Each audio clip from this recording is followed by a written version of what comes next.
Hello, my little friends. Gather around, find a cozy spot, and let me tell you a story.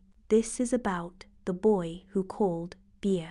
Once upon a time, in a small village, at the edge of a great green forest, there lived a curious boy named Oliver.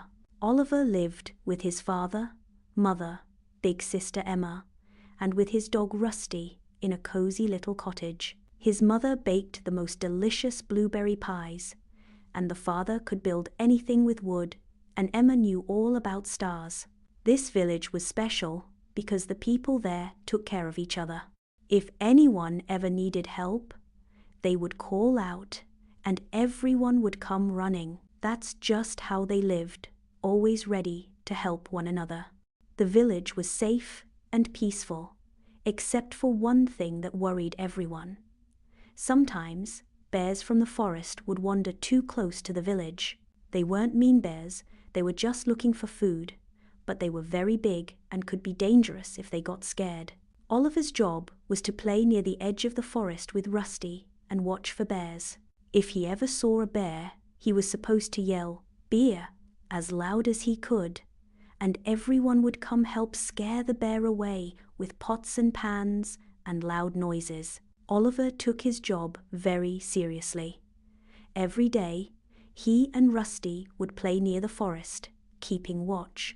But after many days of watching and waiting and never seeing any bears, Oliver started to get, well, a little bored. One sunny afternoon, while Emma was reading a book by the garden and his parents were busy working, Oliver had an idea. What would happen if he called out, "Bear"? Even if there wasn't one, would everyone come running? It would be like a game. So Oliver took a deep breath and shouted as loud as he could, "Beer! Beer! There's a beer!" Within seconds, his mother dropped her basket of fresh laundry. His father grabbed his hammer, and Emma jumped up from her book. The neighbors came running too, carrying pots, pans, and brooms. Even Mr. Jenkins, who walked with a cane, came as fast as he could. "Where is it? Where's the bear?" they all asked, looking worried and out of breath. Oliver giggled and said, "There's no bear. I was just pretending." The grown-ups frowned. Emma crossed her arms. Mr. Jenkins shook his head. "Oliver," said his mother gently, "when you call for help when there isn't any danger, it's not honest, and it makes people worry for no reason." Oliver promised he wouldn't do it again. But later that day, he mostly forgot about it. A few days later, Oliver was playing by himself while Rusty napped in the sun. He was feeling lonely because Emma was helping Mom in the kitchen and Dad was fixing the neighbor's fence. Nobody was paying attention to him. "I know," thought Oliver. "If I yell, 'Bear,' everyone will come see me again." So he called out even louder than before, "Bear! Bear! Help! There's a big bear!" This time, people came running, but not as quickly. When they arrived and saw there was no bear again, they were not happy. "Oliver," said Mother sternly, "this is not a game, and when people discover you're not telling the truth, they start to wonder if they can trust you. And when people discover you're not telling the truth, they start to wonder if they can trust you." "I'm sorry," said Oliver, but he didn't really understand why everyone was so upset. It was just a little joke. A week went by. Oliver had learned to play by himself without calling out false alarms. On this particular day, the sky was blue, the birds were singing, and Oliver was collecting shiny stones by the edge of the forest. Rusty was nearby, digging a hole for his favorite bone. Suddenly, he heard a growl. Oliver looked up, and there, just few steps away, was a real bear. It was much bigger than Oliver had imagined. Oliver's heart pounded like a drum. His hands started to shake. This was a real bear. He remembered what to do. "Bear!" he shouted, his voice shaking. "Bear! There's a real bear this time! Help!" Oliver waited and waited, but no one came running. He called again, even louder. "Bear, please, there's really a bear this time." He could hear people in the village, but they seemed as if they hadn't heard him, or as if they didn't believe him. Oliver didn't know what to do. He was too scared to run.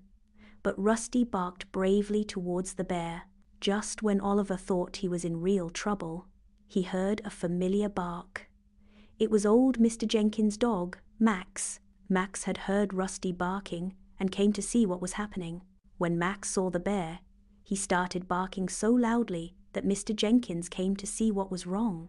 When Mr. Jenkins saw the bear, he understood right away. He called to the other villagers, "There really is a bear, come quickly." This time, everyone believed Mr. Jenkins. They all came running with their pots and pans and made such a noise that the bear got scared and ran back into the forest. That evening, as Oliver sat wrapped in a warm blanket by the fire, his mother put her arm around him. "You were very brave today, Oliver," she said. "But do you understand now why telling the truth is so important?" His father knelt down beside him. "Trust is like a precious glass vase, Oliver. It's easy to break, but much harder to put back together. When people know they can trust your words, they'll always be there when you need them."